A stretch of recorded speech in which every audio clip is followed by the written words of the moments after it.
sebenarnya kalau misalnya kita mau memulai itu nggak cukup kalau cuma modal doang, bisa menentukan produk apa sih yang memang itu tuh bisa berkelanjutan gitu. Seorang pengusaha itu bukan berasal dari mereka yang kaya, tapi mereka yang senantiasa berusaha dan mau untuk berdoa, terus yang berani juga gitu.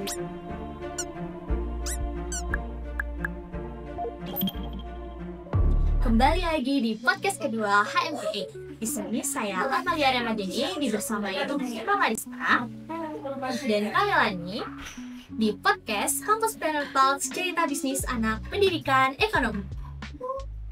Oke, sebelum lebih jauh, mungkin kita bisa kenalan dulu ya dari Kak Mariska sama Kak. Mungkin bisa diawali dari Kak. Sebelumnya, terima kasih atas kesempatannya.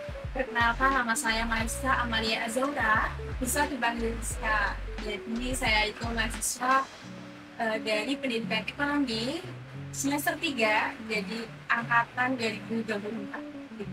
Mungkin bisa dilanjutkan lagi. Oke, halo semuanya. Sebenarnya terima kasih atas waktu yang sudah diberikan. Perkenalkan, nama saya Meladia Fernandari, biasa dipanggil Melani. Saya dari Prodi Pendidikan Ekonomi kelas C angkatan 2025. Jadi sekarang masih seleksi. Oke. Karena kita udah kenalan, mungkin bisa lanjut ke pertanyaan yang selanjutnya tuh sekarang Kak Mariska dan Kak Melani itu kesibukannya apa aja sih? Mungkin bisa dimulai dari Kak Mariska dulu. Dari saya, kalau aku sendiri kesibukannya itu apa ya? Sebenarnya nggak sibuk nggak sih? Tapi kayaknya banyak agenda nih Kak yang dilalui di minggu ini. Jadi lihat-lihat. Iya, selalu lihat Kak Mariska, aku di sosmed banget nih teman-teman. Jadi kalau kesibukan saya sendiri itu akhir-akhir ini kan saya juga mengikuti organisasi di kampus maupun di eksternal kampus Kak. Jadi sekarang tuh bulan ini baru padat-padatnya ngurusin proker gitu ya. Oke. Gitu. Jadi ngerjain proker di organisasi, beberapa organisasi, terus sibuk kuliah, nugas juga ada sedikit apa ya, usaha gitu, buat saminan lah gitu. Mungkin bisa dilanjut nih sama Kak Melani nih, kalau Kak Mariska ya tadi kan sibuknya tuh ke organisasi ya. Nah, kalau saya sendiri ini kan lagi jadi mahasiswa baru ya, karena semester 1 jadi lagi adaptasi dari SMK ke mahasiswa gitu ya, kuliah gitu. Jadi masih sibuk, ditambah masih banyak tugas, dan juga saya sendiri lagi ngambil leadership, di mana di situ lagi sibuk sama proker, dan saya juga ikut jualan juga ya. Jadi lagi ngembangin bisnis juga di semester 1 ini.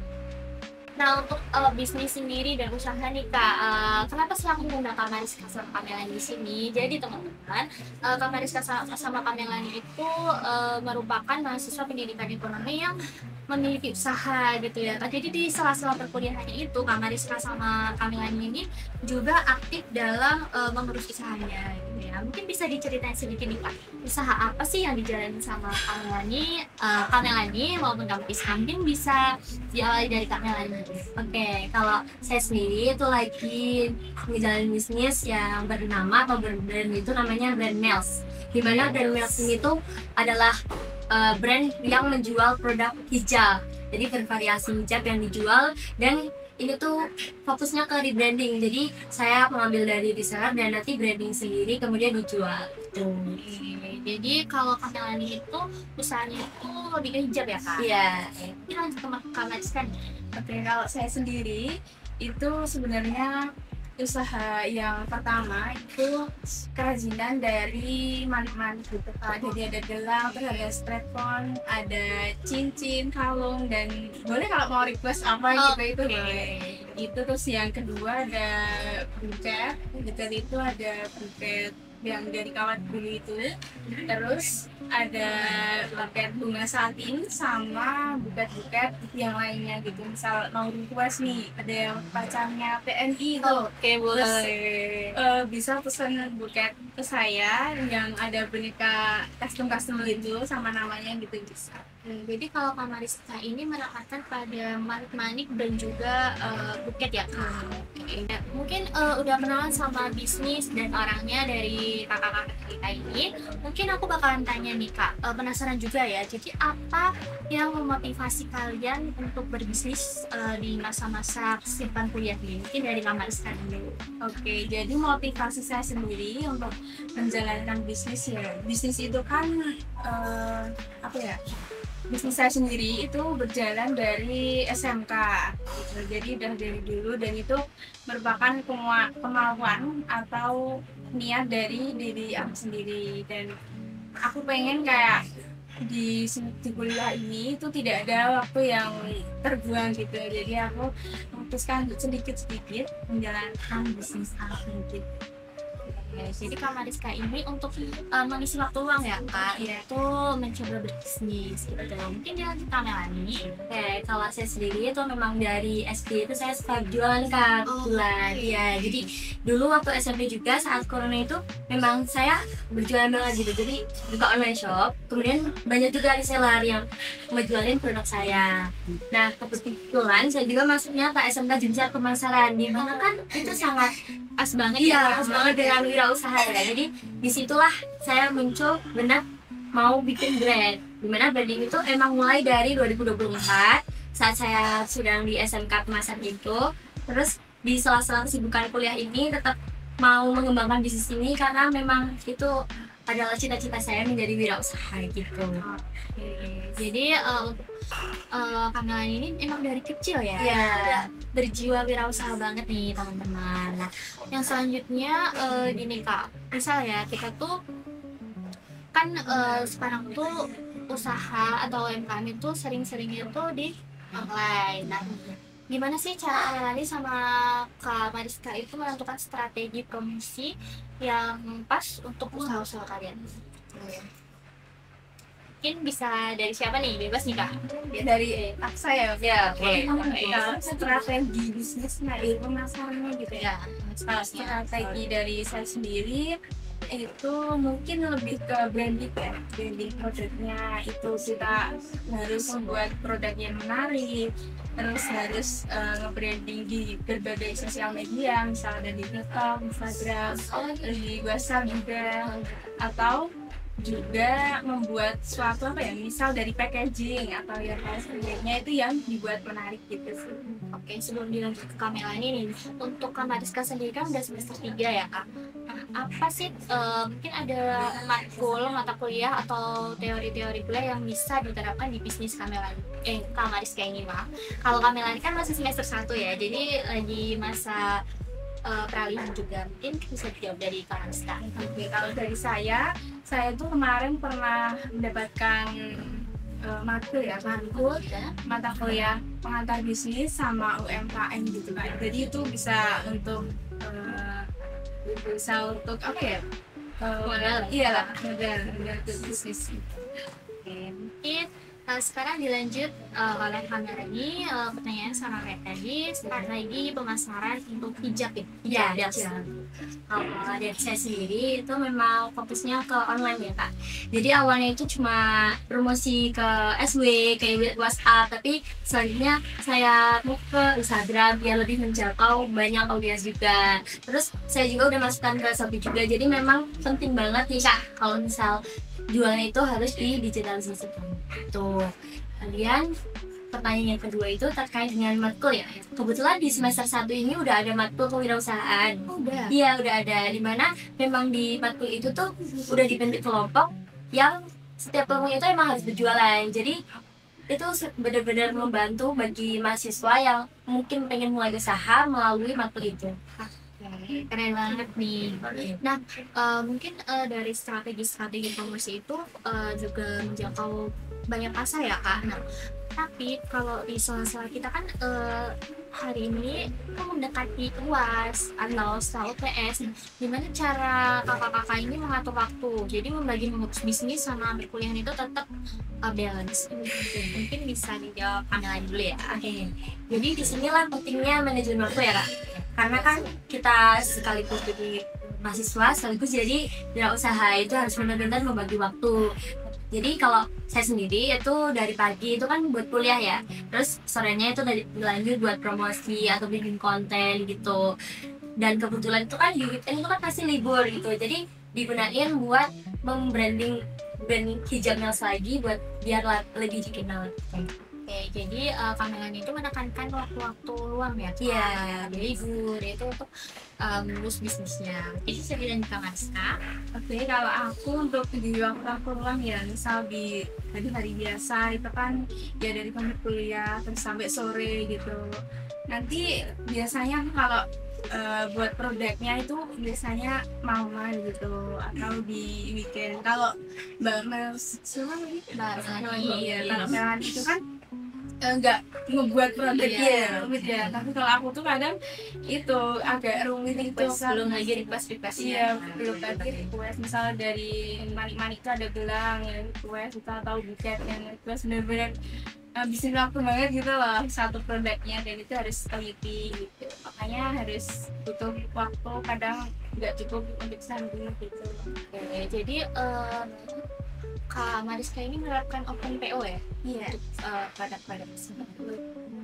Nah, selama menjalani bisnis nih Kak, apa pencapaian terbesar mungkin ya, yang telah kalian capai setelah lama berbisnis gitu, mungkin dari Kak Mariska dulu. Oke, kalau pencapaian ya mungkin dari dulu kan ini mengenal bisnis, baru berani untuk berbisnis itu kan di SMK, dan itu aku itu berbisnis berawal dari mata pelajaran kewirausahaan itu malah di SMK. Ya gitu, terus itu diwajibkan, per kelompok itu diwajibkan membuat produk selain makanan, dan kelompok saya sendiri itu ada 4 orang. Itu kita inisiatif, kayak ada idenya yang muncul itu yaitu manik-manik tadi, yang awalnya cuma buat dari cincin, gelang gitu, terus lama-lama buat kalung gitu, tapi itu awalnya modalnya itu kira-kira nggak sampai 50.000 per orang. Jadi dia ada 4 orang, terus beli modal awal, beli benang, terus manik-maniknya itu nggak sampai 50.000 karena dikit-dikit dulu gitu ya, nggak langsung ke besar gitu. Lalu yang selanjutnya kita beri waktu guru itu 1 minggu buat membuat produk, terus nanti yang minggu berikutnya itu untuk pemasaran, terus nanti untuk packagingnya seperti apa gitu. Tapi kelompok saya itu karena udah kayak ini situasi atau situasi saat ini tuh baru pada gemar atau senang manik gitu loh, baru boomingnya ya, baru booming gitu. Akhirnya kita di sorenya itu langsung beli bahan-bahannya gitu, terus di hari berikutnya itu dibawa ke kelas, langsung kita coba-coba buat. Jadi buatnya itu benar-benar otodidak dari YouTube, dari TikTok dan lain sebagainya. Terus di 1 minggu yang lainnya baru menentukan konsep-konsepnya gitu. Dari kelompok saya sendiri itu udah mulai ngejual gitu di online. Di awalnya tuh dulu di WhatsApp baru di SSC gitu, iya. Terus ternyata banyak yang suka tuh cincin manik-manik itu satu dihargai 5.000. Terus ada gelang juga, gelang biasa belum ada pengaitnya gitu, jadi cuma tali itu kurang lebih 10.000. Terus udah akhirnya banyak nih alhamdulillah yang suka. Terus itu di seluruh bisnisnya itu berjalan kurang lebih 1 bulan. Nah di 1 bulan itu kan kita UAS ya Kak, itu di akhir semester kita UAS. Akhirnya ya udahlah kita kayak harus berhenti di sini gitu. Selain karena mau UAS juga karena teman-teman pengen mendapatkan hasil dari usaha itu, mendapatkan keuntungan atau laba itu kan. Akhirnya dibagilah, terus kita hitung berapa nih, dan itu alhamdulillahnya itu dapat kurang lebih 1 juta, lebih dari 1 juta, padahal cuma manik-manik gitu ya, yang awalnya cuma modalnya nggak sampai 50.000 gitu. Nah di situ saya tuh belajar bahwa dari teman-teman itu, pokoknya dari niat terus kemauan terus meluangkan waktu tadi, itu bisa membuat kayak oh ternyata aku tuh bisa ya, ternyata kita bisa ya dari modal yang tidak banyak. Kita akhirnya itu dibagi 4 orang kurang lebih ya berapa ratus, Lumayan ya kayak itu. lumayan. Terus akhirnya udah berjalan udah selesai kan itu yang bisnisnya, terus bingung dong, terus ini manik-maniknya sisanya gimana gitu. Terus kita jual ke SW aja lah gitu, ada salah satu temanku bilang kayak gitu. Terus akhirnya dijual, ada kakak ya, dulu masih kakak, itu ada yang mau, iya itu ada yang mau. Mau dong kak, karena itu kita jualnya tuh harganya 25.000 udah semua, dari benang manik-manik terus dari tempatnya tempat manik-manik gitu, itu mau. Tapi aku di situ baru mikir, oh kenapa ya nggak aku aja yang beli gitu, kenapa nggak aku, padahal 25.000 kayak kecil banget kan. Akhirnya kok nggak aku aja yang beli, aku gitu bilang ke temanku, terus sama temanku kok nggak dari kemarin sih digituin. Terus akhirnya aku yang beli itu, ya kakak kelas tadi itu kak hubungi, kak WA, maaf kak, mohon maaf sekali ini untuk manik-maniknya tidak jadi dijual gitu, kayak gitu. Terus akhirnya aku yang beli 25.000, udah dapet semuanya. Terus aku masih dapet laba, Iya, udah dapet itu laba apa, dan ini Pak. iya, udah dapet laba sama semua manik-maniknya itu udah milik aku. Padahal berikutnya itu masih ada konsumen yang menginginkan produk kita. Dan saat berjalan saat ini, alhamdulillahnya juga bisa berkembang gitu ya. Jadi yang awalnya cuma cincin, gak ada pengaitnya, terus aku belajar otodidak di TikTok, di YouTube untuk belajar buat gelang yang unik-unik, yang bentuknya agak rumit, terus dibuat kalung, strap-on. Sekarang terus ada kayak gelang Pandora gitu. Jadi pencapaian Kak Mariska itu berawal dari hal kecil ya Kak, sekarang udah lumayan besar ya. Oke, mungkin bisa dilanjut sama Kak Melani. Oke, kalau saya sendiri pencapaian terbesarnya itu kan karena awalnya itu kan ini cuma brand agak gitu ya, belum ada yang banyak tahu gitu ya, jadi emang ke brandingnya itu emang susah banget gitu. Jadi karena awalnya itu kan belum ada yang tahu nih tentang brand Mels, jadi aku benar-benar nge-branding di Instagram gitu, ngasih tahu ke semua orang kalau aku tuh jualan hijab gitu. Kemudian tuh lambat laun lah udah banyak yang tahu dan banyak yang pesan gitu, jadi hampir terjual 150-an gitu lah. Jadi kan itu udah banyak banget gitu. Jadi kalau misal ada yang lewat pakai hijab Mels tuh kayak rasanya seneng banget gitu ya, karena akhirnya ada orang yang tahu tentang brand aku gitu. Jadi memang pencapaian terbesar aku tuh ketika orang tuh udah tahu tentang brand aku dan pakainya dengan, jadi aku bisa seneng juga gitu liatnya. Jadi kalau di Wonosobo sendiri kebanyakan customer aku di Wonosobo nih Kak, karena kan aku udah di Wonosobo kan. Kalau di sini tuh lagi mengembangkannya, jadi ya semoga pencapaian di sini juga bisa kayak di Wonosobo. Oke, jadi dari pencapaian kakak-kakak tadi mungkin bisa ditiru sama teman-teman ini ya. Jadi Kak Mariska dan Kak Mel itu mulai bisnis itu benar-benar dari nol ya. Jadi mereka tuh kayak keren banget sih. Menurut Kak Mariska sama Kak Melani, hal terpenting apa yang harus dilakukan jika kita tuh ingin berbisnis? Tapi kan mahasiswa sekarang kan takut kan ya Kak, mungkin dari modal, takut nanti rugi atau gimana. Jadi pesan apa yang Kak Mel sama Kak Mariska berikan buat teman-teman yang mau mulai berwirausaha? Mungkin dari Kak Melani.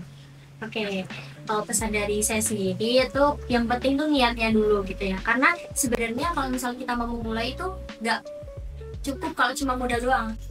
Kan semua orang pasti punya modal gitu ya. Tapi kalau misal kita nggak ada niatnya itu percuma gitu kan. Jadi menurut saya sendiri itu dari modal dulu. Kemudian kalau udah modal nanti bisa menentukan produk apa sih yang memang itu tuh bisa berkelanjutan gitu. Jadi produk itu gak bakalan bisa mati di jalan gitu ya. Jadi harus menentukan produknya juga tuh harus yang benar-benar memang itu dibutuhkan oleh masyarakat gitu. Kemudian kalau misal memang kalau di usaha sendiri itu kan pasti ada rugi, ada takut kalau nggak untung gitu. Tapi itu balik lagi sama diri sendiri. Kalau memang udah niat dari dalam diri, pasti bakalan bisa buat ngelakuin atau menghadapi tantangan-tantangan itu sendiri gitu kan. Nah, mungkin tadi tuh sedikit pesan dari Kamela nih, mungkin bisa dilanjut pesan untuk para pengusaha yang ingin berwirausaha, mulai berwirausaha dari nol, itu apa saja sih untuk Kamela? Jadi untuk menurut saya sendiri, seorang pengusaha itu bukan berasal dari mereka yang kaya, tapi mereka yang senantiasa berusaha dan mau untuk berdoa, terus yang berani juga gitu. Jadi untuk mulai usaha itu yang pertama kita niat, lalu kita pilih usaha yang kira-kira dibutuhkan oleh orang-orang, terus itu juga yang kira-kira usaha yang kita senangi gitu. Karena misal dari aku seneng nih kayak buat buket kalau aku sendiri ya, terus seneng nih buat pernak-pernik, buat kerajinan tangan. Nah itu karena nanti kalau kemauan kita terpenuhi itu bisa tiap hari bisa buat gitu. Selain itu juga kita bisa memilih usaha sesuai dengan potensi yang kita punya. Kesimpulan podcast kita pada kali ini adalah memulai usaha kecil adalah langkah berani untuk tumbuh dan belajar. Semua hal besar selalu dimulai dari langkah kecil. Jadi, jangan menunggu untuk sempurna untuk mulai. Yang penting adalah berani mencoba, konsisten, dan mau belajar dari prosesnya. Setiap langkah hari ini bisa menjadi awal dari peluang besar di masa depan.